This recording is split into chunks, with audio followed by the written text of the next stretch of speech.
누가 와서 좀 만져줬으면 좋겠는데 지금 그 소리 나가는 게 좀 약하고 그래서 한번 만져주세요. 백기가 됐어요. 맨 처음에 시작하던 때가 생각이 나는데 11가정이 이제 시작을 했거든요. 교회 개척을. 근데 그때 참 하나님께 우리 마음의 소원은 그저 이 교회가 잘 부흥해서 한 500명 정도 되는 교회가 되면 좋겠다, 그런 소원이었는데 하나님께서 2,000명으로 이렇게 아이들 같아서 2,000명으로 성장시켜 주시고 그 과정 속에서 이 세 가정반이 매년 3차례, 4차례 이렇게 쭉 이어져 왔습니다. 심지어는 우리 코로나 중에 이제 코로나 중에 우리가 모이지를 못하잖아요. 그런데도 이제 줌으로 또 세 가정반이 진행이 됐어요. 그래서 하나님의 큰 은혜고 백기를 할 수 있게 되고 여러분들이 백기 수료생이 돼서 역사의 또 하나의 정점을 찍고 주인공으로 서게 되셨어요. 환영합니다.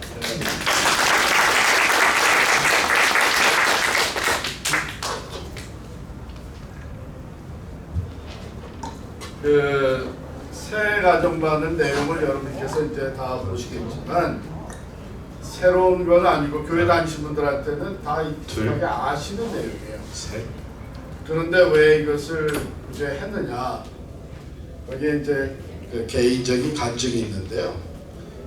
제가 이제 교회를 개척하기 전에 캘리포니아에서 목회할 때에 좀 매우 하나님 앞에 죄송하고 또 저는 개인적으로 마음 아픈 일이 있었습니다. 그래서 다름이 아니고 교회에서 수년 동안 열심히 봉사하신 재직들 중에 임종 예배를 드리러 갔는데 돌아가실 때가 돼서 임종 예배를 드리러 갔는데 집사님 또 한 분은 장로님이셨는데 구원의 확신이 없는 거예요. 교회 열심히 봉사도 하고 직분도 받아서 수년 동안 섬기신 분들인데 막상 이제 돌아가시면 참 주님 앞에 가야 되는데 구원의 확신이 없는 거예요. 그래서 제가 그때 이제 병원에서 나와서 임종 예배를 드리고 돌아오면서 마치 하나님이 저한테 이제 이런 음성을 들려주시는 것 같은 걸 느꼈는데 그게 뭐냐면 너는 어떻게 교회에 보내준 사람들을 구원의 확신도 점검하지 않고 봉사만 시켰냐? 그런 이제 어떤 자책감이 크게 일어나는 거예요. 그렇지. 내가 목사로서 교회에 오시는 분들이 제일 먼저 심어줘야 되는 게 Assurance of Salvation인데 언제 무슨 일이 생겨도 하나님 앞에 갈 수 있도록 준비를 시켜주는 것이 가장 중요한 사명인데 그래서 교회 양적 성장이니 교회 많은 프로그램이니 이런 거에만 이제 정신이 뺏겨가지고 그 점검을 안 하는 거죠. 그 또 열심히 섬기니까 또 그렇게 이제 구원의 확신이 있겠지 이렇게 이제 생각을 한 거죠.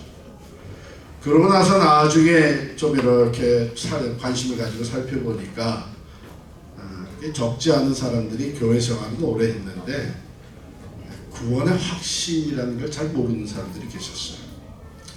그래서 이제 교회를 개척할 때에 우리 필그림 교회 개척하고 나서는 어떤 분이 오더라도 이 세 가정반을 통해서 먼저 구원의 확신을 얘기를 해야 되겠다.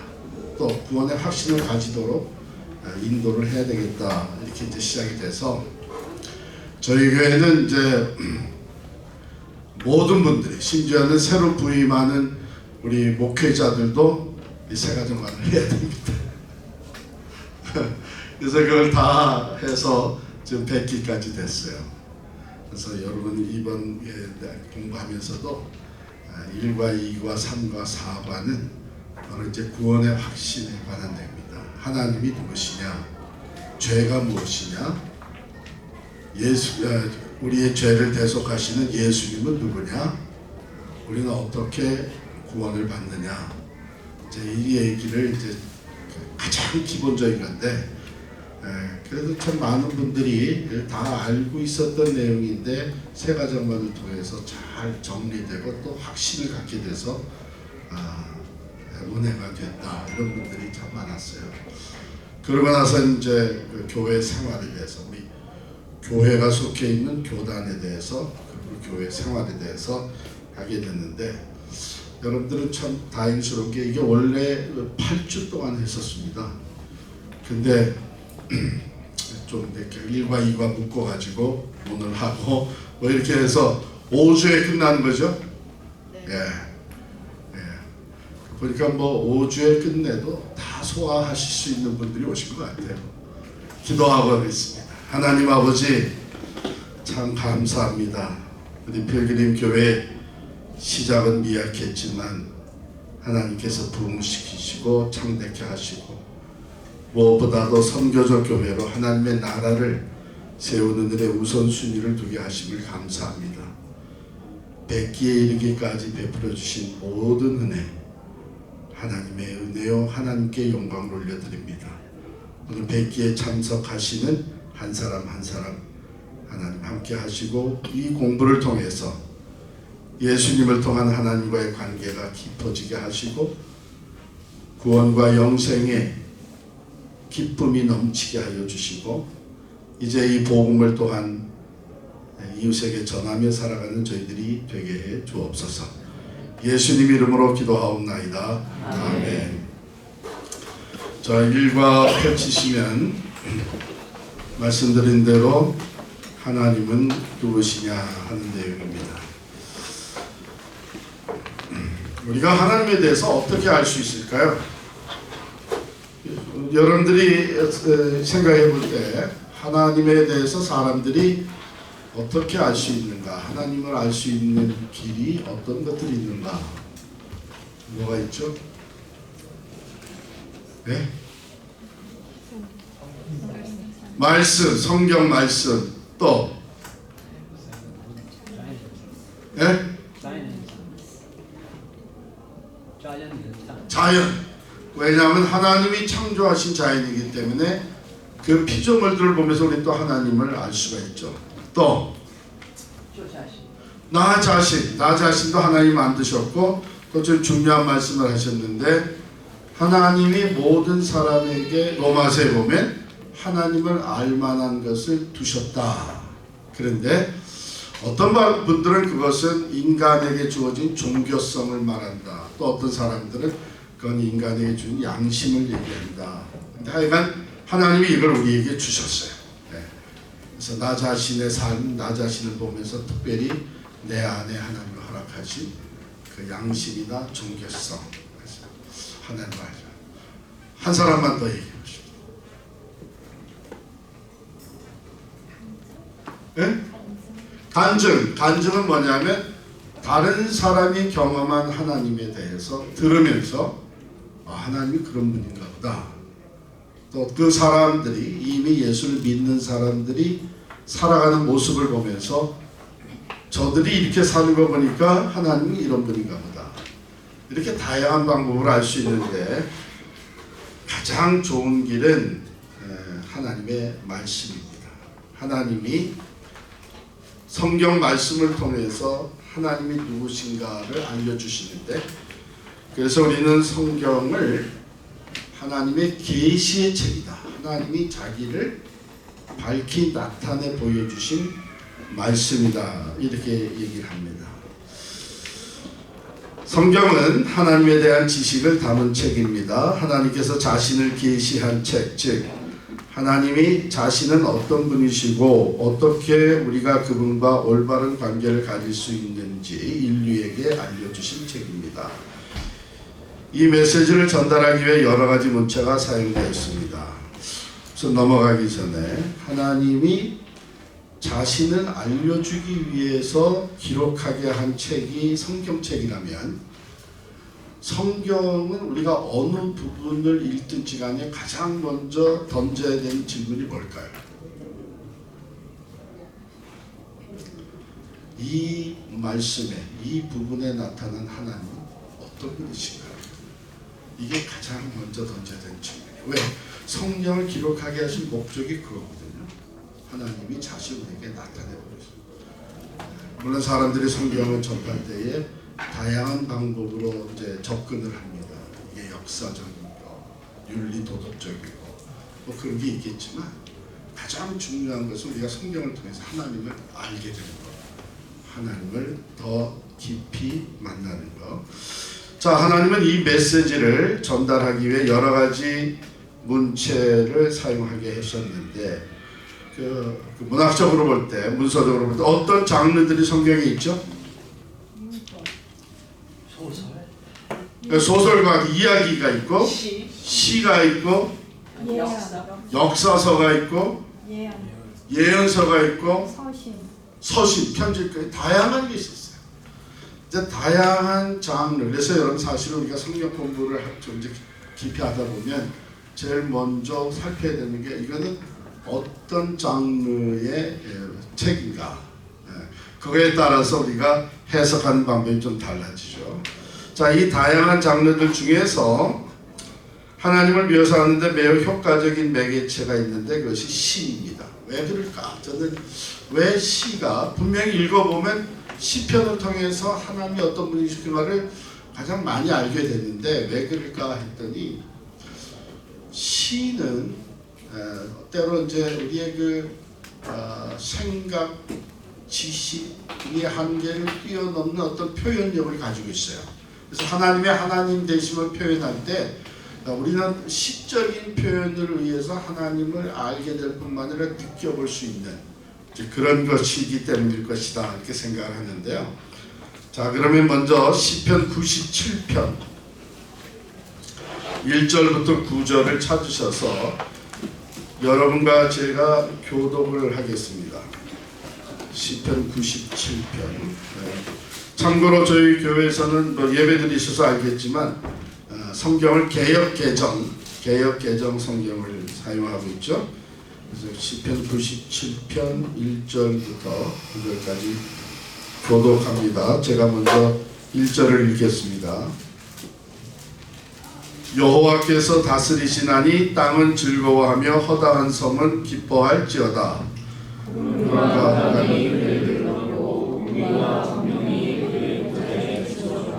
불이 그의 앞에서 나와 사방의 대적들을 불사르시는도다. 산들이 여호와야 곧 온 땅의 주 앞에서 밀랍같이 녹았도다.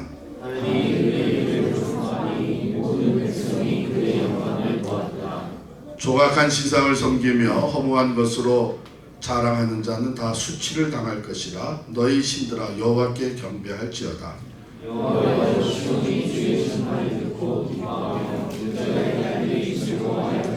다같이 여호와여 주는 온 땅 위에 지존하시고 모든 신들보다 위에 계십니다. 자, 우리 요 말씀을 보면서 하나님이 어떤 분이신가 한번 살펴봅니다. 1절에 다시 돌아가 보시면 하나님은 어떤 분으로 묘사가 되어 있죠? 통치자, 다스리죠. 통치자, 통치하시는 하나님, 만물을 다스리시는 하나님. 그런가 하면 2절은요. 2절은 무엇을 하나님에 대해 뭘 말씀해 주십니까? 하나님의 공의를 얘기해 주시죠. 그런데 그걸 어떻게 표현하고 그의 보좌의 기초라고. 그럼 보좌라면 통치자가 앉아 계시는 그 다스리시는 자의 보좌인데 그 파운데이션이 공의다, 의와 공평이다. 그래서 여기서 연결시키면은 하나님이 어떤 분이세요? 공의로 다스리시는 분이다. 이렇게 얘기할 수 있죠. 통치하시는데 의와 공평으로. 공의로 다스리시는 분이시다. 이렇게 우리가 해볼 수 있고요. 그 다음에 이제 3절에서 9절까지 말씀은 하나님에 대한 무엇을 묘사해 준다고 볼 수 있어요? 시적인 표현들이 좀 나오는데, 예, 지금 우리 앞에 계시는 분이 하나님의 위대하시고 또 전능하심을 얘기하는 것이죠. 그의 만물을 다스리시는데 이 하나님의 다스림 속에서 그의 능력으로 인해서 일어나는 일들, 이것이 쭉 기록이 되어 있는데 하나님의 위대하시고 전능하신 것을, 그래서 9절에 가서는 결국 여호와여 주는 온 땅 위에 지존하시고 모든 신들보다 위에 계시리이다. 한 군데를 더 쳐다보겠습니다. 시편 139편으로 넘어가서 이번에는 제가 읽을 텐데요. 여러분 눈으로 따라 읽으면서 여러 번 그 반복되는 단어 또는 그 컨셉트, 이것을 염두에 두시고 한번 눈으로 따라 읽어보시기 바랍니다. 먼저 1절부터 6절까지 제가 읽겠습니다. 시편 139편 1절로 6절. 여호와여 주께서 나를 살펴보셨으므로 나를 아시나이다. 주께서 내가 앉고 일어섬을 아시고 멀리서도 나의 생각을 밝히 아시오며 나의 모든 길과 내가 눕는 것을 살펴보셨으므로 나의 모든 행위를 익히 아시오니 여호와여 내 혀의 말을 알지 못하시는 것이 하나도 없으시니이다. 주께서 나의 앞뒤를 둘러싸시고 내게 안수하셨나이다. 이 지식이 내게 너무 기이하니 높아서 내가 능히 미치지 못하나이다. 자, 여기서 그 반복되는 단어나 컨셉트 뭐예요? 아신다는 게 계속 나오죠. 뭘 아세요? 모든 것을 아시는데 구체적으로 얘기하면 내 행동을 다 아시고 앉고 일어서는 거 다 아시고 또 내 생각을 다 아시고 내 말, 내 혀의 말을 다 아시고, 그래서 모르신 것이 하나도 없으시다. 그래서 모든 것을 아시는 하나님을 이렇게 묘사를 했고요. 또 이제 7절부터 12절 계속해서 읽습니다. 똑같은 방법으로 한번 눈으로 따라 읽으시기 바랍니다. 내가 주의 영을 떠나 어디로 가며 주의 앞에서 어디로 피하리까? 내가 하늘에 올라갈지라도 거기 계시며 수월에 내 자리를 펼지라도 거기 계시니이다. 내가 새벽 날개를 치며 바다 끝에 가서 거주할지라도 거기서도 주의 손이 나를 인도하시며 주의 오른손이 나를 붙드시리이다. 내가 혹시 말하기를 흑암이 반드시 나를 덮고 나를 두른 빛은 밤이 되리라 할지라도 주에게서는 흑암이 숨기지 못하며 밤이 낮과 같이 비추이나니 주에게는 흑암과 빛이 같음이니이다. 여기서는 하나님에 대한 어떤 면이 소개되고 있나요? 네, 어디에나 계시나 어디나 계시나. 그래서 내가 주의 영을 떠나 어디로 가며 주 앞에서 어디로 피하리까? 하늘 높이 올라가 거기도 계시고, 수월이라고 하는 것은 히브리 사람들이 가지고 있던 간세, 땅의 가장 깊은 곳, 그 죽음의 자리를 얘기합니다. 거기에 가도 하나님 계시고, 바다 끝에 새벽 날개를 치며 바다 끝에 갈지라도 거기도 하나님 계시다. 그러면 피할 곳이 아무데도 없어. 어디든 다 하나님이 계시다. 그러면 흑암이, darkness가 나를 덮어버리면 그럼 하나님이 나를 보지 못하실 수 있지 않겠느냐. 시인이 그렇게 합니다. 흑암이 반드시 나를 덮고 나를 두른 빛은 밤이 되리라 할지라도 주에게서는 흑암이 숨기지 못하며 밤이 낮과 같이 비추이나니 주에게는 흑암과 빛이 같으니이다. 자, 여기에서는 어디에나 계시는 하나님을 이렇게 묘사하고 있어요. 자, 그 아래로 내려가서 이제 하나님은 어떤 분이신가에 대해 몇 가지를 배웠습니다. 각자가 한번 적어보시기 바랍니다.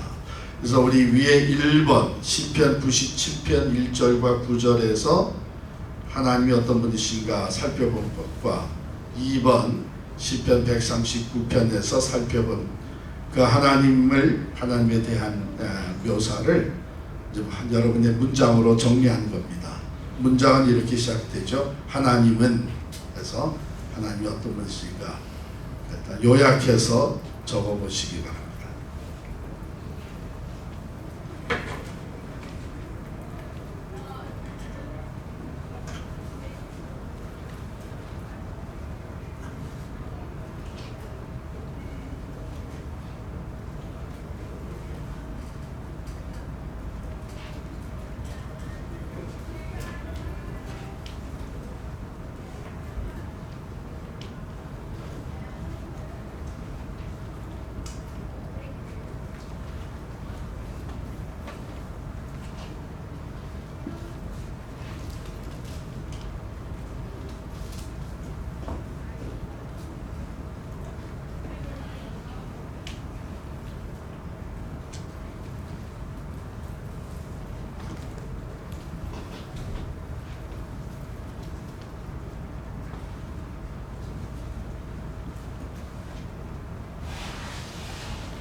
대략 적으셨어요?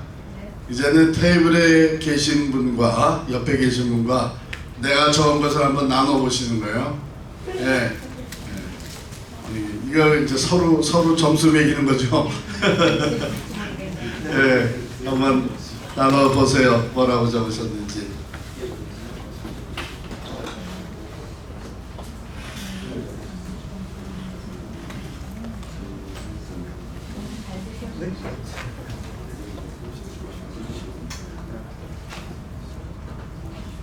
어떻게 좀 비슷하게 다 나왔습니까? 네. 엉뚱한 답도 있어요. 비슷하게 다 나왔죠. 아마 이런 내용이겠죠. 하나님은 공의로 만물을 다스리시고 모든 것을 알고 어디나 계시고 모든 것을 하실 수 있는 분이시다. 뭐 이런 내용들이 담겨 있을 겁니다. 자, 여기서 그럼 하나님이 어디나 계시면 여기도 지금 계시죠.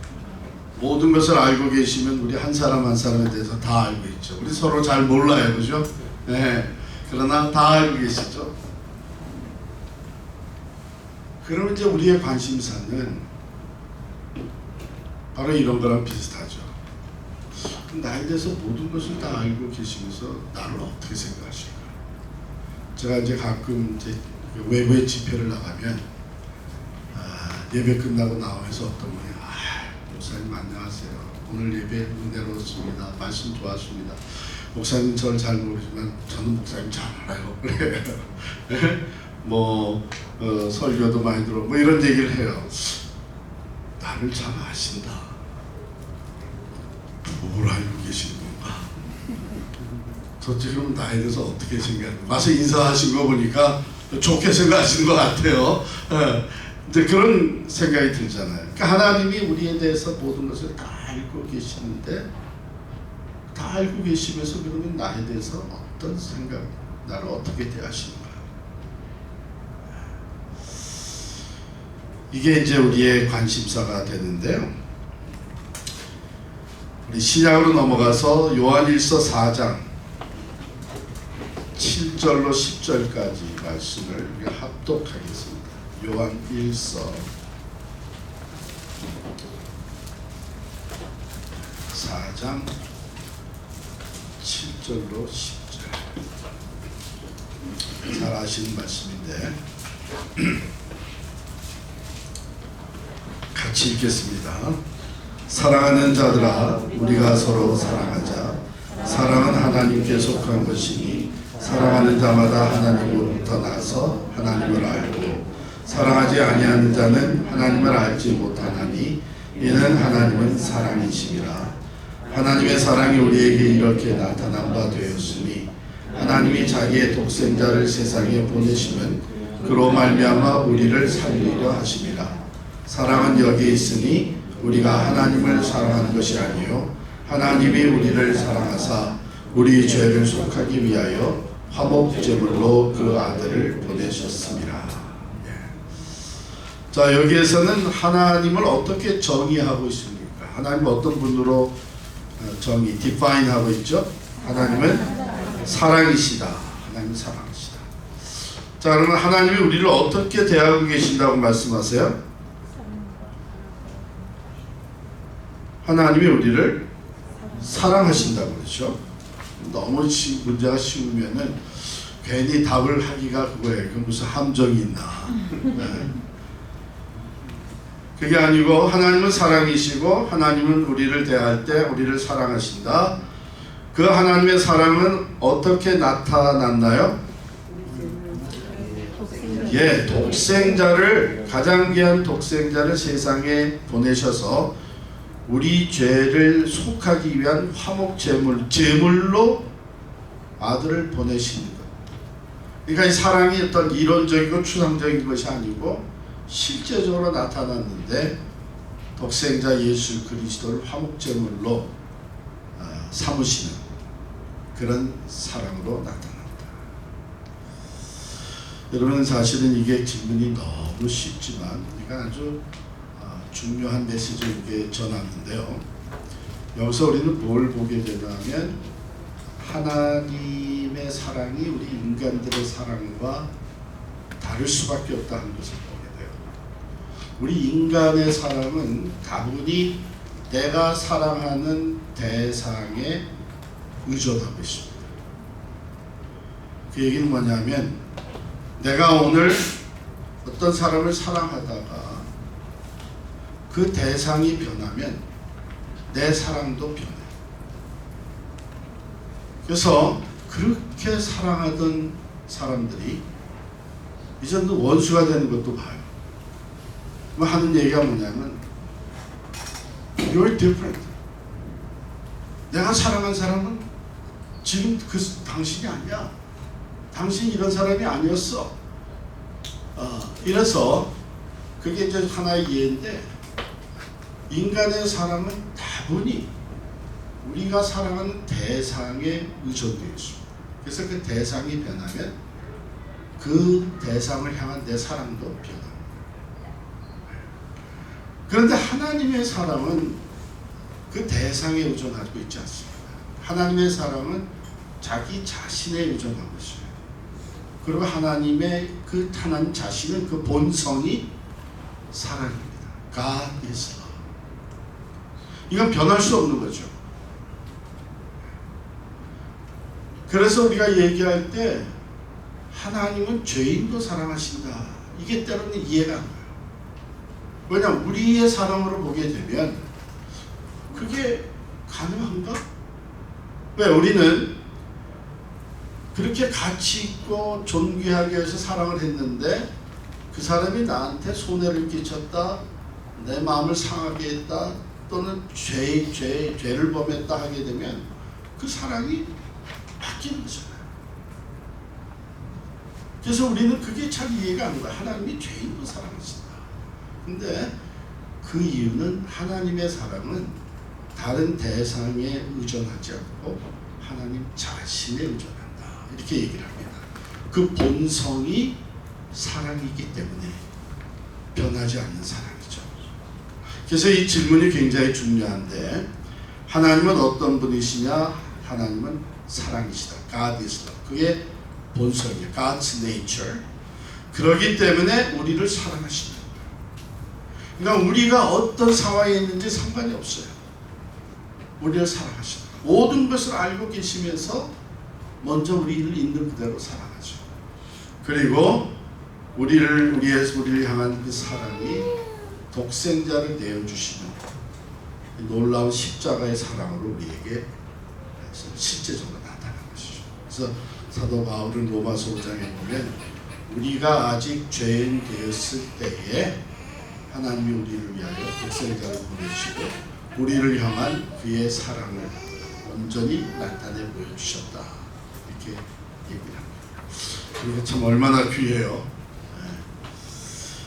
자, 그 다음에 보면 어떤 사람의 사랑으로부터 유익을 얻으려면 그 사랑과 사랑의 행위를 받아들여야 합니다. 그렇죠? 네. 만약 그것을 거절하면 사랑이 주는 유익을 잃게 됩니다. 하나님의 사랑과 그 사랑의 행위를 거절할 때 생기는 일에 대해서 알아봅시다. 우리가 너무나 잘 아는 요한복음 3장 16절로 18절입니다.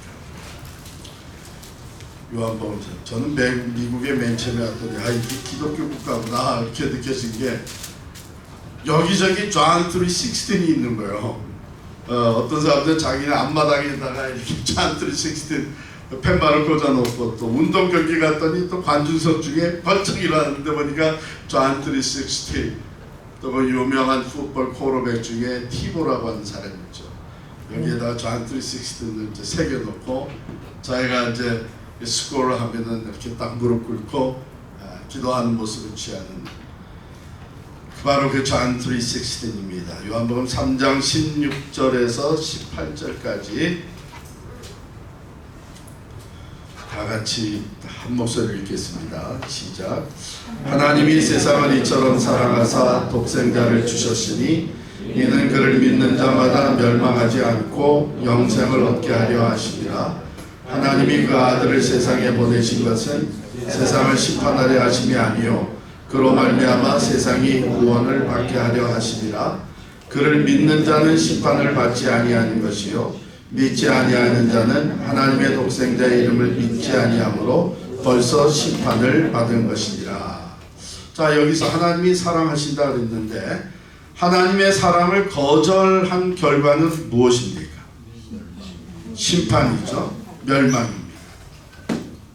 18절을 하나님의 사랑을 받아들이지 않으면 결국은 이제 심판을 받고 멸망에 이르게 되는데, 그러면 어떻게 함으로써 우리는 하나님의 사랑을 받아들이게도 되고 거절하게도 됩니까? 18절 보면 믿는 거죠.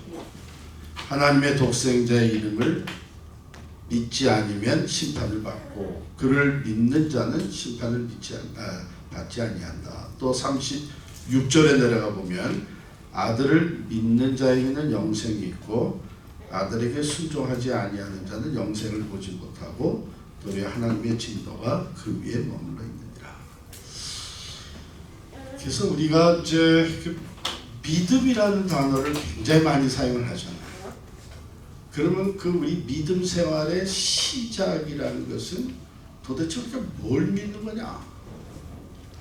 오늘 이 내용은 뭐냐면 하나님이 나를 사랑한다는 것을 믿는 거예요. 하나님이 세상에 있는 나를 사랑하셔서 독생자를 주셨다. 그러면 예수 그리스도는 하나님이 나를 사랑하기 때문에 주신 사랑의 선물이라는 것이죠.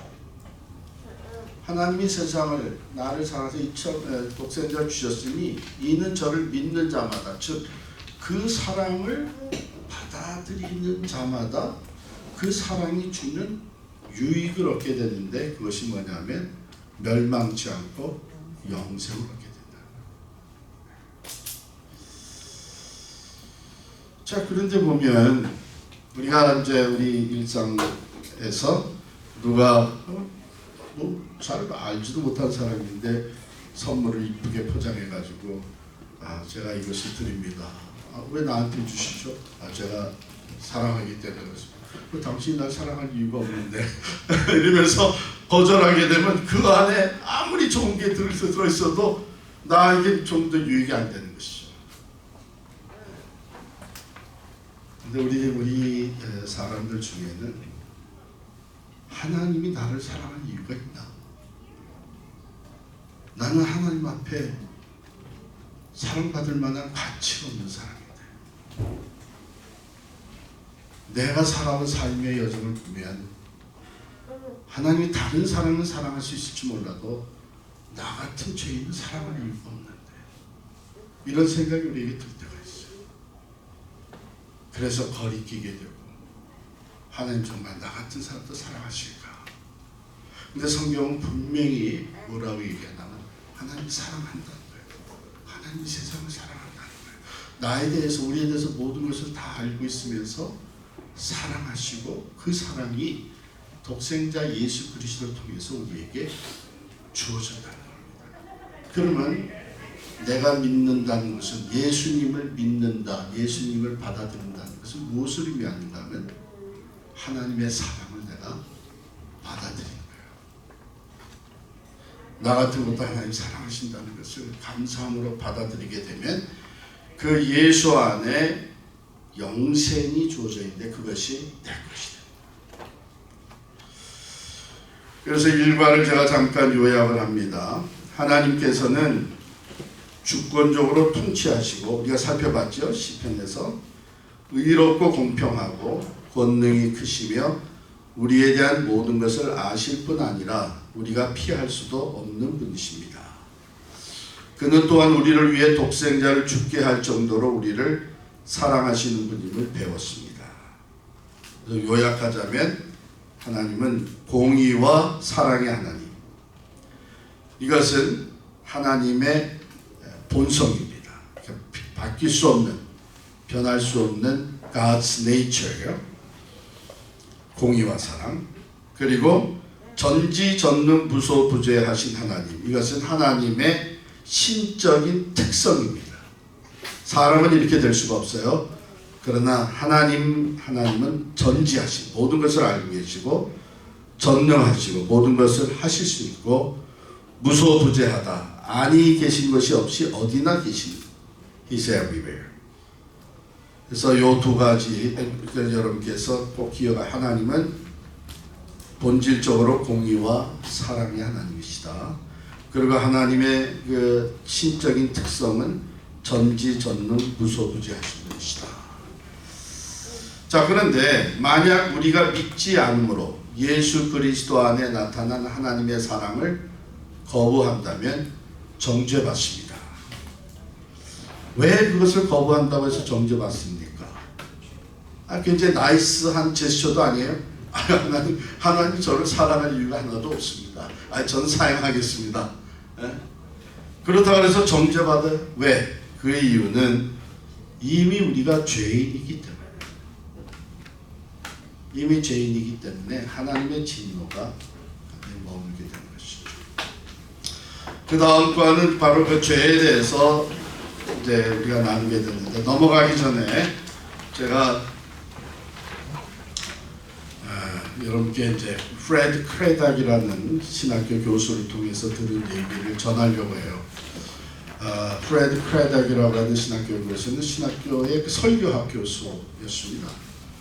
그런데 이분이 뭘로 유명했냐면 그 narrative preaching이라고 해서 스토리텔링, 이야기식 설교의 대가예요. 이야기는 누구나 다 좋아하잖아요. 나이에 상관없이 제가 설교할 때도 보면 예화를 이야기를 딱 하게 되면 졸던 사람도 깨.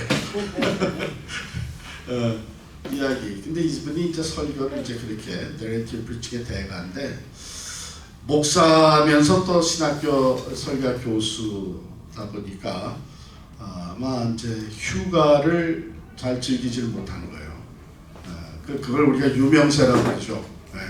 가면 뭐 알아보는 사람이 있으면 또 자기 시간 뺏기게 되고 그러다 보니까 이 크레닥 교수 부부가 한 해는 마음을 정했어요. 우리가 올해는 정말 우리 둘이 부부가 아주 그 프라이빗하게 릴렉스하는 곳으로 가자 해가지고 정한 것이 테네시 주의 아주 작은 마을로 갔어요. 그래서 가서 이제 호텔에 예약한 호텔에서 이제 체크인을 하고 저녁을 먹기 위해서 나와서 그 호텔에서 가까운 식당에 들어갔어요. 그래서 주문을 했어요. 그때까지 자기를 알아보는 사람도 없고 말 시킨 사람도 없는 거예요. 이제 잘 됐다 하고 있는데 한 노인이 식당 문을 딱 열더니 들여다보고 동네에서 못 보던 사람들이 와 있으니까 크레닥 교수 테이블에 왔어요. 말을 붙입니다. Are you new here? 어떻게 처음 왔습니까? 했더니 Yes, we're just visiting. 그냥 방문 왔습니다. 빨리 이제 좀 인사하고 해줬으면 하고 그랬는데 그 다음 질문이 So what do you do for living? 당신 뭐 하는 사람입니까? 그러니까 이제 머리가 탁 돌아갔는데 내가 교수라 그럴까 목사라 그럴까. 그러다가 이제 목사라 그랬어요. 왜냐하면 사람들이 목사가 옆에 있는 거 별로 안 좋아합니다. 저도 잘 아는 게 제가 그 목회를 시작하고 나서 이제 캘리포니아에서 부목사 생활, 담임 목회, 또 뉴저지 이렇게 온 동안에 이사를 참 많이 다녔을 거 아니에요. 근데 이사를 가게 되면 이제 그 이발소를 찾아야 되는 거예요, 새로. 근데 이제 한인 이발소 가게 되면 새로운 사람이 오게 되면요, 그 이발사가 머리를 이렇게 깎아주기 전에다가 반드시 물어보는 질문이 있어요. 사람들이 앉아서 막 이제 얘기도 하고 순서도 기다리고 시끄럽습니다. 사실 이발소도. 왜냐하면 이발소에 남자들이 이발소에서 앉아서 얘기하는 거 보면요, 여자들 못지 않아요. 그 얘기하는 것만 다 자기가 전문가야. 경제, 뭐 체육, 스포츠, 뭐 우리 국가대표에서 뭐 손흥민, 오늘인가요? 손흥민 첫 번째 홈 게임이 어제 했어요, 오늘이에요. 뭐 이런 얘기하면서. 근데 이제 물어보잖아요. 제가 처음 갔으니까 선생님 뭐 하죠? 이 머리를 깎아주기 시작하고 처음 손님에게는 한 2, 3분 지나면 거의 매번 물어보더라고요. 뭐 하시는 분이십니까? 제가 솔직하게 저 교회 목사입니다. 갑자기 주변이 조용히. 그래서 제가 야 그렇지 목사 옆에 있는 거 안 좋아하지. 근데 목사 옆에 있는 거 좋아하는 케이스가 있어요. 비행기 타고 여행하다가 옆에 앉아있는 사람에게 서로 얘기하다가 나는 뭐 무슨 컨퍼런스 가고 나는 목사다 그렇게 되면 이분들이 미국 사람이 뭐라고 하죠? So we must be safe 그런다고요. 목사가 이 비행기 탔으니까 우리는 세이프 할 거다 이렇게 얘기를 해요. 네, 대부분 목사가 이거 안 좋아하죠. 저는 구역 예배 가도요. 옛날에 구역 예배 가고 예배 드리고 나면 목사님 빨리 가주기를 원하는 것 같아. 내가 눈치를 가만 보니까 목사님이 없어야 좀 하고 싶은 얘기도 하고 가십을 못하고 뿐만 아니라 옛날에 이민교회 초기에는 교회 모임으로 모였는데도 거기서 맥주 마시고 막 그랬었습니다. 그래서 빨리 가기를 이제 기다렸는데 어쨌든 크레다 교수가 빨리 보내드리려고 노인을 I'm a pastor 그랬어요. 그랬더니 이 노인이 가지를 않고 내가 패스터 목사 얘기 하나 해줄까 그러고 의사를 끌어당겨가지고 앉는 거예요. 앉아가지고 얘기를 하는데 자기 얘기를 하는 거라. 나는 원래 일리저러밋 차일드 유보가로 태어났다는 거예요. 아버지가 누군지 모르는 거예요. 요즘도 우리 이웃 사이에서 그런 일이 있으면 가슴거리가 됐는데 그 옛날이니까 얼마나 이것이 소문이 퍼졌겠어요. 그래서 자기는 친구가 하나도 없었대요. 그리고 거리를 걸어 다닐 때 늘 고개를 푹 숙이고 다녔다는 거죠. 사람들이 다 자기 손가락질하는 것 같아서. 자기가 가장 듣기 싫었던 질문이 너는 누구 집 아들이냐? 너의 아버지는 누구냐? 가장 듣기 싫었대요. 그 초등학교 5학년이 됐을 때는 내가 왜 살아야 되나 어린 마음에 그런 생각까지 하고 사람들이 모여 있는 데는 죽어도 가기 싫었던 거죠. 근데 어느 날 그 마을에 교회가 있었는데 그 교회에 새로운 목사님이 오셨다. 그리고 그 목사님이 아주 설교를 은혜스럽게 잘한다는 소문이 막 퍼지는 거예요. 한 주, 두 주 하면 더 소문이 퍼져서 자기가 어렸지만 나도 그 목사님의 설교를 들었으면 좋겠다 하는 마음이 생겼다는 거예요. 근데 용기가 안 났던 거죠. 교회 가면 사람이 많은데. 근데 하도 그 소문이 많이 들려오니까 교회를 가기로 마음을 먹었는데 예배 시작한 다음에 5분 있다가 들어가고 축도하기 전에 나와야 되겠다. 사람들을 만나지 않으려고. 요즘도 그런 사람이 있는 것 같아. 예배 시간가 5분 지나면 꼭 나타나는 사람이 있어요. 갔는데 너무 좋았다는 거예요. 그래서 그 다음 주에 또 왔다. 또 다음에 또 갔는데 세 번째 갔을 때는 어른들을 따라가지고 너무 좋아서 이제 영어로 그랬더니 아멘, 할렐루야, 프레이즈 더 롤드 그러면서 예배를 드렸는데 정신 차려보니까 벌써 축도까지 다 끝난 거예요. 그래서 이제 일어나서 고개를 푹 숙이고 사람들 사이에 끼어가지고 나오는데 갑자기 어느 큰 손이 자기 어깨를 턱 잡더라는 거예요. 고개를 들어보니까 서 가신 목사님이 자기를 내려다보고 있는 거예요. 어깨에 손을 두고. 너무 깜짝 놀라서 고개를 다시 푹 숙였는데 그때 그 목사님이 자기가 생전 들어보지 못한 얘기를 하셨다는 겁니다. 너는 누구 집 아이냐? 자기가 그 싫어하는 질문을 하시면서 나는 알아. 내가 누구 집 아들인지. 너희 아버지가 누군지 나는 알아. 닮는 데가 있어. 그게 아마 가슴이 두근두근거리고 있는데 그때 목사님 하신 말씀이 너희 아버지는 하나님이야. 그리고 너는 하나님의 아들이야. 이 노인이 하는 얘기가 그때 그날 이후로 내 인생이 완전히 바뀌었습니다. Enjoy your dinner. 식사 잘 하십시오. 그러고 나가는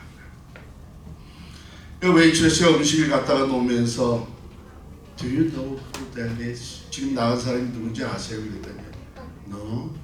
그러니까 이름을 모른다 그랬더니 저분이 바로 우리 테네시주의 주지사를 지내신 벤 후퍼십니다.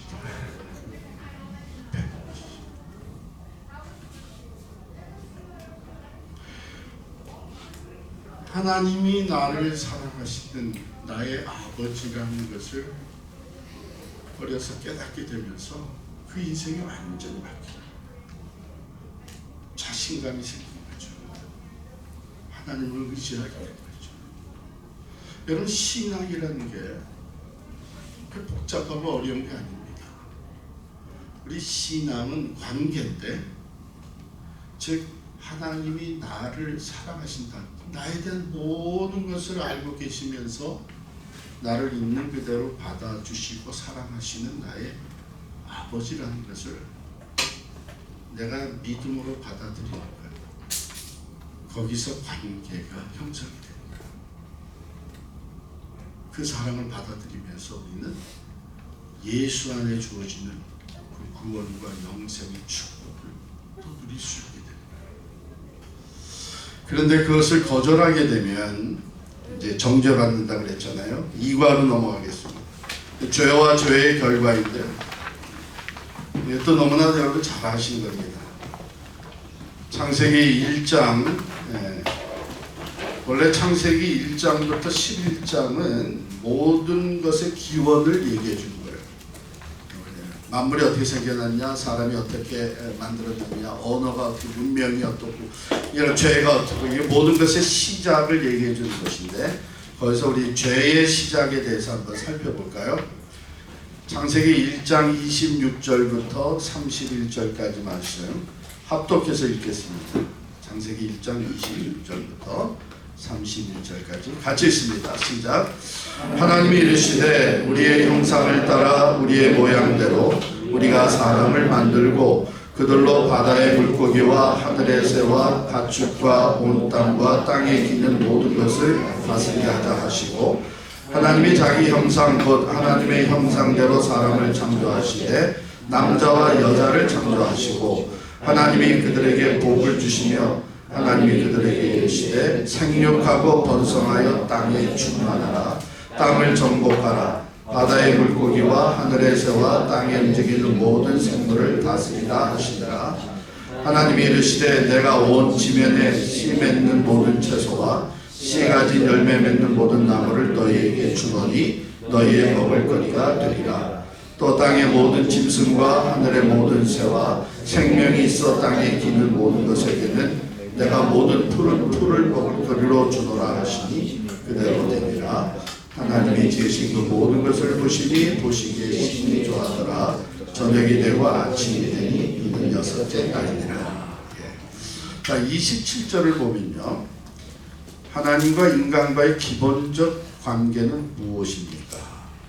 무엇이에요? 창조주와 창조물, 피조물과의 관계입니다. 그러니까 하나님은 우리를 만드셨고 우리는 그가 만드신 피조물입니다. 자, 하나님이 인간을 만드시고 그 처음 인간을 어떻게 생각하셨어요? 28절에 보면 너무 좋으셨죠? 그들에게 복을 준다. 아무나에게 복을 줘요. 좋으니까 복을 주셨는데 뭐라고 얘기하셨냐면은 생육하고 번성하여 땅에 충만하라. 자식을 낳아놓고 애가 너무 속썩이면은 뭐라 그래요? 너 같은 거 하나니까 다행이지. 그런데 자식이 너무 좋으면 뭐라 그래요? 너는 열이라도 키우겠다. 근데 여기 하나님이 생육하고 번성하여 땅이 충만하라. 너무 좋으신 거예요. 근데 뿐만 아니라 땅을 정복하라. 그리고 다스리라. 이것은 권위를 부여해 준 겁니다. 모든 피조물 가운데 인간에게는 하나님을 대신해서 땅을 정복하고 다스릴 수 있는 권위, 어토리티를 줬는데, 어토리티라는 거, 권위라는 거 우리가 신뢰할 만한 사람에게만 주죠. 가게를 또 하나 열고 매니저를 채용해서 매니저에게 이 가게를 맡아서 운영하십시오 하는 이 어토리티를 줄 때는 우리가 아무나에게 줘요? 꼭 믿을 만한 사람이기 때문에. 그러니까 하나님이 인간에 대해서 좋게 생각하셨다는 것이 이렇게 몇 가지가 나오는 거예요. 충만한 복을 주셨어요. 또 권위를 주셨어요.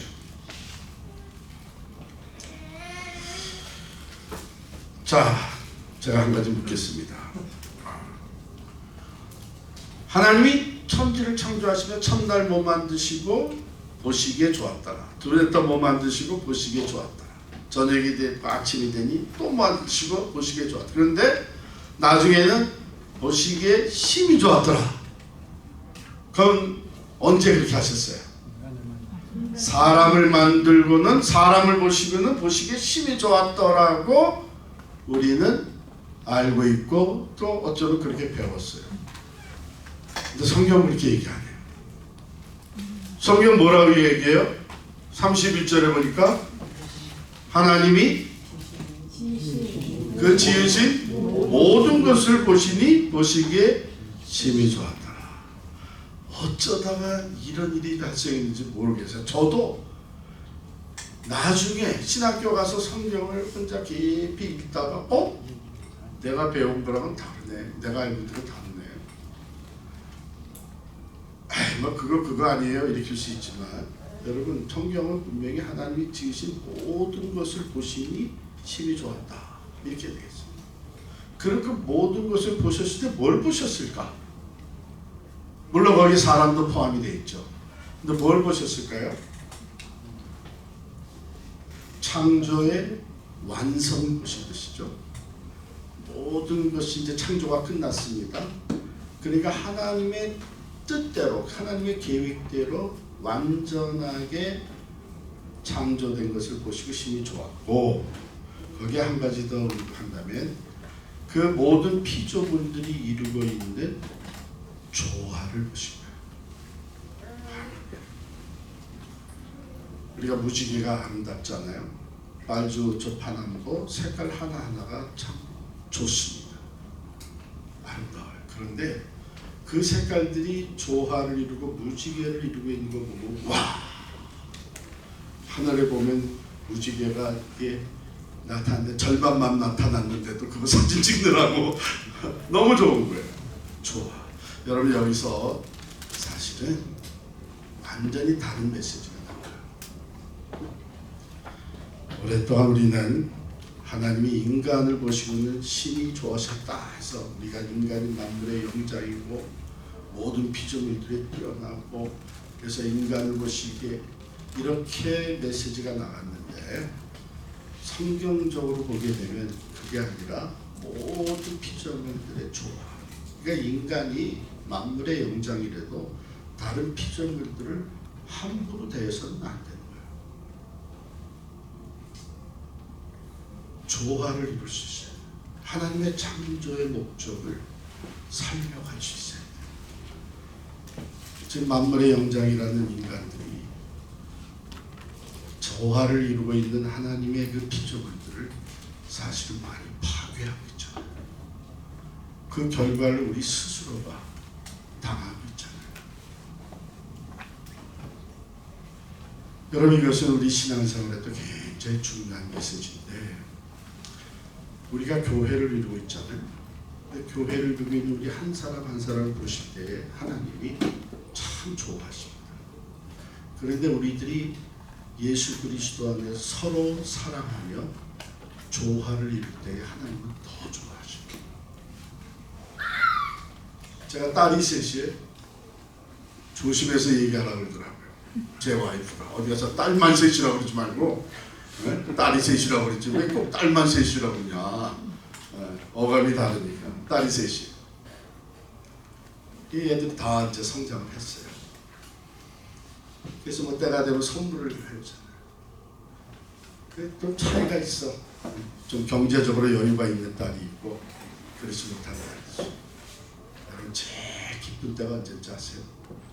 자기네 셋이 다 합쳐가지고 우리 부모는 꼭 필요한 거 우리가 같이 해드리잖아요. 그걸 받아요. 그러면 누가 얼마 냈는지 우리한테 얘기를 안 해요. 아무래도 여유 있는 형제가 더 많이 냈겠지. 근데 우리에게 좋은 것은 얘들이 서로 이렇게 서로를 배려하고 사랑하는 모습. 지혜. 이게 더 좋아. 각자가 선물을 가져오는 것도 좋은데 그렇게 서로 하나가 돼서 사랑하고 배려하고 지혜롭게 하는 게 더 좋아. 하나님이 그거예요. 만물을 보시면서 심히 좋아하신 것이 바로 모든 피조물들이 이루고 있는 그 조화, 창조의 질서, 하나님의 뜻대로 이루어진 모든 것이 심히 좋아하셨습니다. 자, 그런데 문제는 창세기 6장에 내려가면 이런 얘기가 나와요. 창세기 6장 5절부터 7절까지 한번 보겠습니다. 같이 읽죠. 창세기 6장 5절부터 7절 시작. 여호와께서 사람의 죄악이 세상에 가득함과 그의 마음으로 생각하는 모든 계획이 항상 악할 뿐임을 보시고 땅 위에 사람 지으셨음을 한탄하사 마음에 근심하시고 이르시되 내가 창조한 사람을 내가 지면에서 쓸어버리되 사람으로부터 가축과 기는 것과 공중의 새까지 그리하리니 이는 내가 그것들을 지었음을 한탄함이니라 하시니라. 네. 자, 여기서는 이제 하나님이 인간에 대해 어떻게 생각하세요? 실망. 네. 실망해서 어떻게 하려고 그러시는 거예요? 싹 쓸어버리겠다. 근데 제가 이제 우리 교회에서 커피 브레이크 성경 공부를 하잖아요. 커피 브레이크 성경 공부는 우리가 다른 말로 하면 귀납법식 인덕티브 바이블 스터디인데 질문에 답을 하면서 말씀에 깊이 이렇게 들어가는 건데 어느 그룹에서 이 말씀을 보면서 아니 근데 인간이 죄를 졌는데 왜 다른 피조물들이 여기 보면은 가축과 기는 것과 공중의 새까지 다 심판을 받아야 됩니까? 그런 질문이 나온 거예요. 하나님 마음이 여기서 우리가 큰 픽처를 봐야 돼요. 큰 픽처는 뭐냐면 이 죄가 인간이 죄졌죠. 이 죄가 들어오면서 창조의 질서가 다 파괴돼요. 그래서 하나님이 재창조를 계획하신 거예요. 제가 나중에 어떻게 파괴됐는지는 더 말씀을 드릴 텐데, 자, 이렇게 지금 상황이 바뀌었어요. 그러면 창세기 1장과 6장에 각각 나타난 하나님과 인간과의 관계를 보면 창조일에 확실히 무슨 일이가 발생했음을 알 수 있습니다. 그 발생한 일이 무엇인지를 알면 죄가 무엇인지 알 수 있게 됩니다. 창세기 2장과 3장으로 돌아가 봅시다. 이거 우리가 잘 아는 말씀인데 그냥 쭉 읽어 내려가고 간단히 답을 하겠습니다. 먼저 창세기 2장 15절부터 17절은 합독합니다. 2장 15절부터 17절 같이 읽겠습니다. 시작.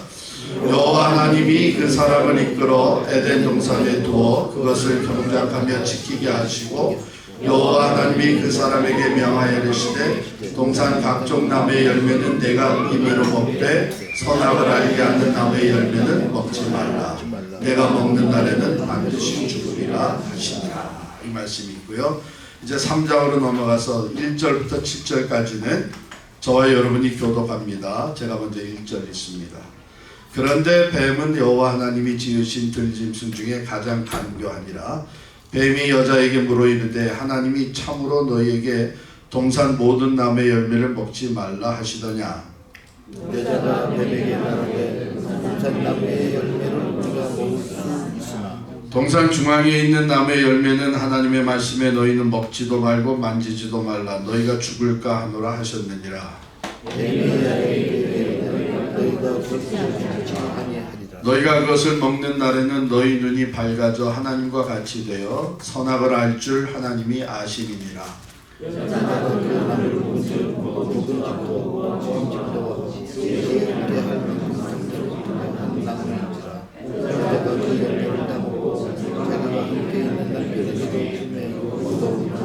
다 같이 있습니다. 이에 그들의 눈이 밝아져 자기들이 벗은 줄을 알고 우화가 나무 잎을 엮어 치마로 삼았더라.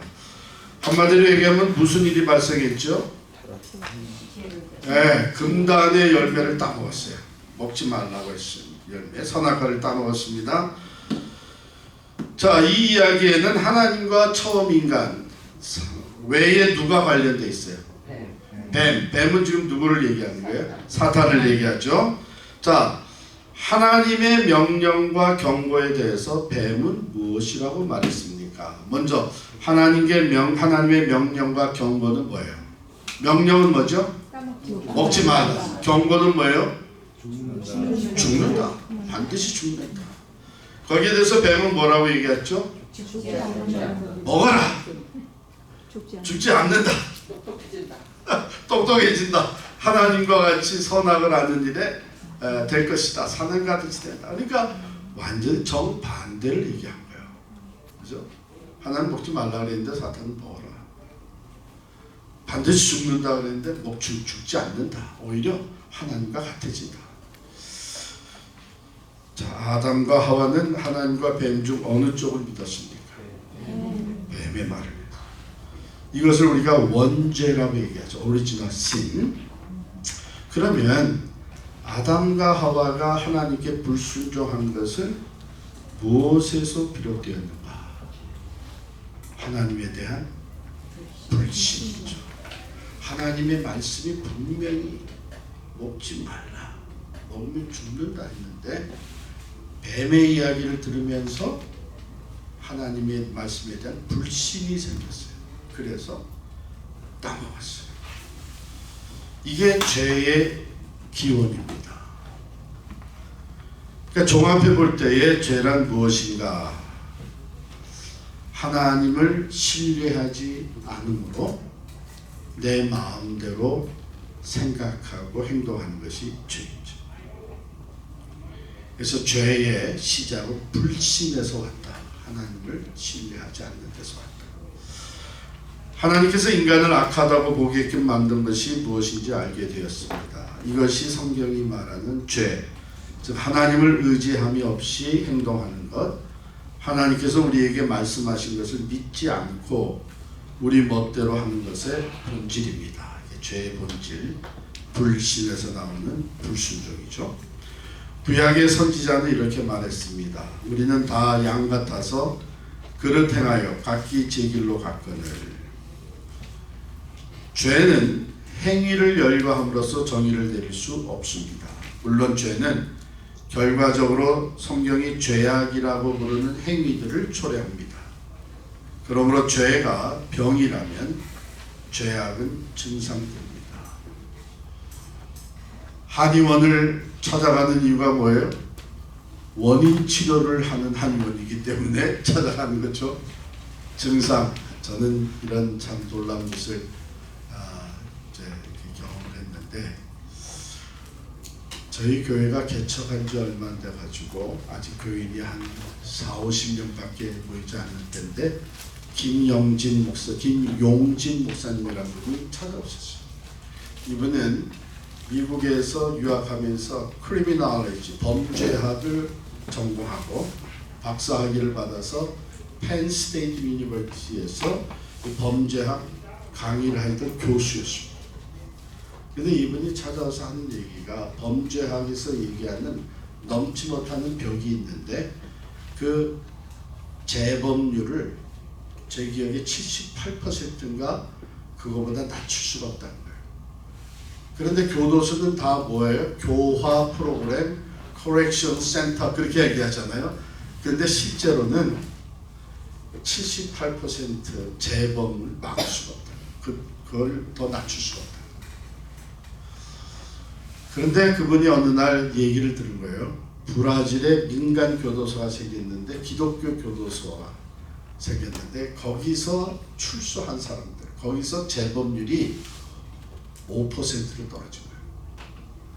그래서 이분이 교수하던 걸 내는 원래 좋은 크리스천이셨어요. 역시 사람을 변화시키는 것은 복음밖에 없다 해가지고 웨스트민스터 신학교를 갔어요. 그래서 목사가 됐어요. 그러고 날 찾아온 이유는 뭐냐면 이 브라질에서 있었던 일이 그 조지 부시 그 아들 대통령이 텍사스의 주지사로 있을 때 거기에서도 민간 교도소를 만들어 가지고 기독교 교도소를 운영을 했는데 재범률이 10% 밑으로 떨어졌다는 거예요. 한국에도 만들어야 됩니다. 자기는 이제 한국 들어가려고 해요. 왜냐하면 민간 교도소를 만들 수 있는 티오가 하나가 딱 생겼는데 이 우리 기독교가 이걸 가져와야 됩니다. 제가 너무 흥분했어요. 그래가지고 교인이 한 40-50명밖에 안 되는 우리 개척 단계였는데도 제가 교회랑 의논을 해서 그러면 목사님이 한국 들어와서 활동하는데 기본 생활비는 우리가 되겠습니다. 그래가지고 협력하기 시작했어요.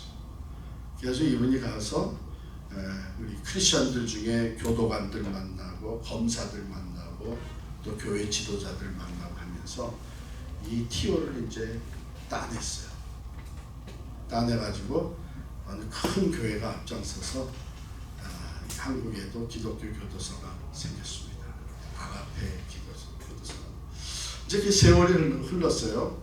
물론 이제 이 김용진 목사님은 제가 바랐던 것은 당신이 그럼 거기 들어가서 그래서 시작을 하고 그 범죄학도 미국에서 공부를 했고 이제 신학도 공부했으니까 그 안에서 운영 돌리는 그 커렉션 프로그램을 교화 프로그램을 당신이 좀 만드시오 소프트웨어를.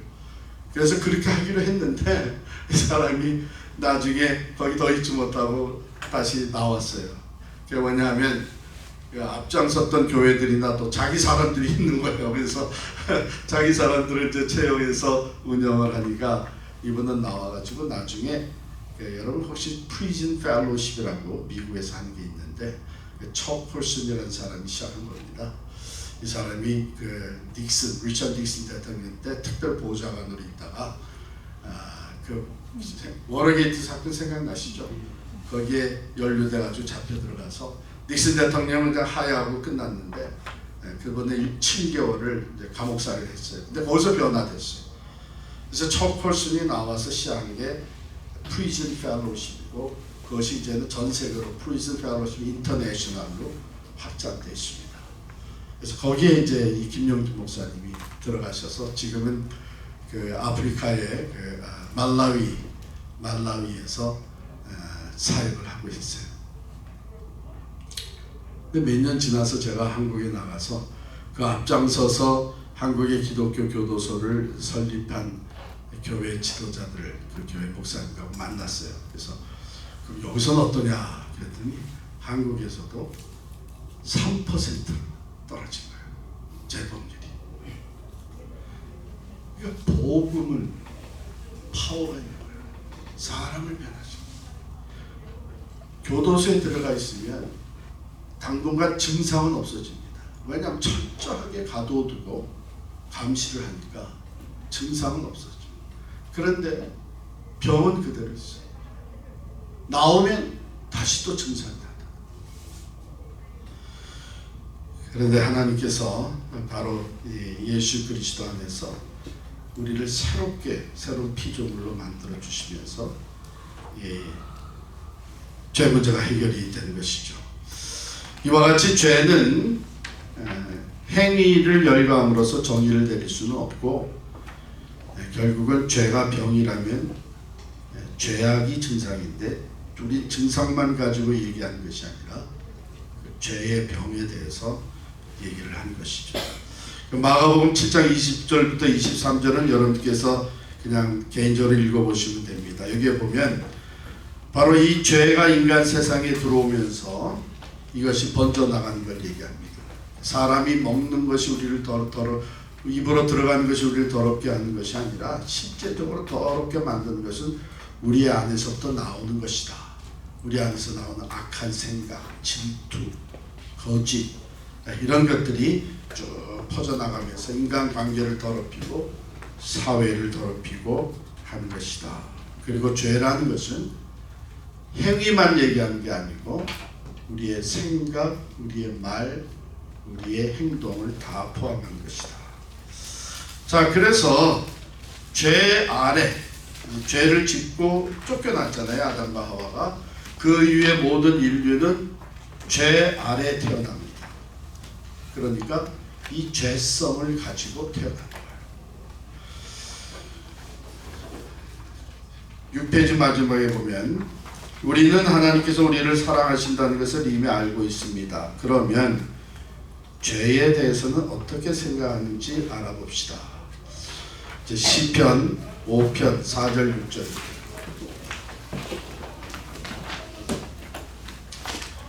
시편 5편 4절 6절 같이 있습니다. 주는 죄악을 기뻐하시는 신이 아니시니 악이 주와 함께 머물지 못하며 오만한 자들이 주의 목전에 서지 못하니이다.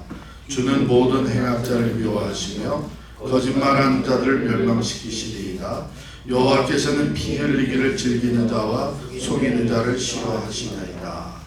여기서 보면 하나님께서는 죄를 어떻게 생각하시냐면 죄를 미워하시죠. 싫어하시죠. 다른 말로 하면 죄가 하나님과 함께 있을 수는 없는 거예요. 왜냐하면 하나님은 거룩하시기 때문에, 또 공의로우시기 때문에 죄를 절대로 간과하실 수는 없는 것이죠. 그래서 이 죄가 어떤 악영향을 끼쳤느냐, 이사야 59장 1절 2절 말씀. 이사야서 59장 1절 2절 말씀 찾으셨어요? 이사야서 59장 1절 2절 말씀 같이 읽겠습니다. 여호와의 손이 짧아 구원하지 못하심도 아니요 귀가 둔하여 듣지 못하심도 아니라 오직 너희 죄악이 너희와 너희 하나님 사이를 갈라놓았고 너희 죄가 그의 얼굴을 가리어서 너에게서 듣지 않으시게 함이니라. 죄가 하나님과 우리의 관계를 어떻게 만들었어요? 갈라놓았다는 거죠. 갈라서.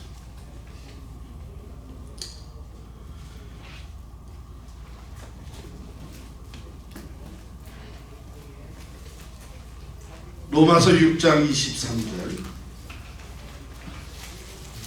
로마서 6장 20절. 이 말씀 여러분 찾으시면 여러분 성경책에 좀 줄을 쳐놓으셔도 좋겠습니다. 아주 이건 귀한 말씀이고 우리 구원의 확신에 대한 말씀이기도 하고, 여러분 우리가 교회 생활하면서 성경에 줄을 치는 것은 꼭 필요하죠. 왜냐하면 성경을 이렇게 쭉 들치다가 이렇게 빨간 줄을 딱 쳤어도 내가 탁탁 들어오니까 그것도 필요하고, 또 하나는 가끔 성경을 교회에다 두고 가는 사람이 있어서 러스트 파운드에 가면 성경책이 몇 권씩 쌓여 있어요. 이게 누가 한다 이렇게 살펴보면요, 어떤 성경은 그냥 하나도 읽지 않아가지고 이 새 거에 그냥 그냥 다 붙어가지고 몇 장씩 넘어가. 근데 어떤 성경을 보면 여기저기 줄이 쳐 있어요. 이 누구 성경인가 보고 그 성경이 많이 읽었구나. 그럴 때를 생각해서 줄을 좀 쳐놓으십시오. 예, 로마서 6장 23절 같이 있습니다. 시작. 죄의 삭은 사망이요 하나님의 은사는 그리스도 예수 우리 주 안에 있는 영생이니라. 죄의 값, 죄의 결과, 죄의 삭은 죽음이라고 했어요. 하나님 말씀하신 그대로죠. 따먹지 마라. 먹으면 뭐라 그랬어요? 반드시 죽어. 자, 여기서 질문해 봅시다. 아담과 하와가 따먹고 죽었어요? 안 죽었어요? 죽었어요? 안 죽었어요? 투표해 봐야 되겠네. 네, 늙어 죽었다는 얘기도 있고요. 네. 영생을 못할. 네. 자, 이게 이제 성경이 얘기하는 죽음이 뭐냐? 성경이 얘기하는 죽음은 하나님과 관계의 단절을 의미합니다.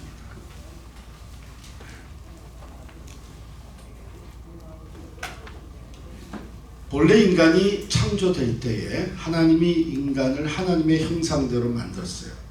그러니까 하나님의 형상대로 만들었다는 많은 얘기들을 포함을 하고 있지만 몇 가지만 얘기하면 하나님이 영이시기 때문에 우리 인간을 영적 존재로 만들었어요.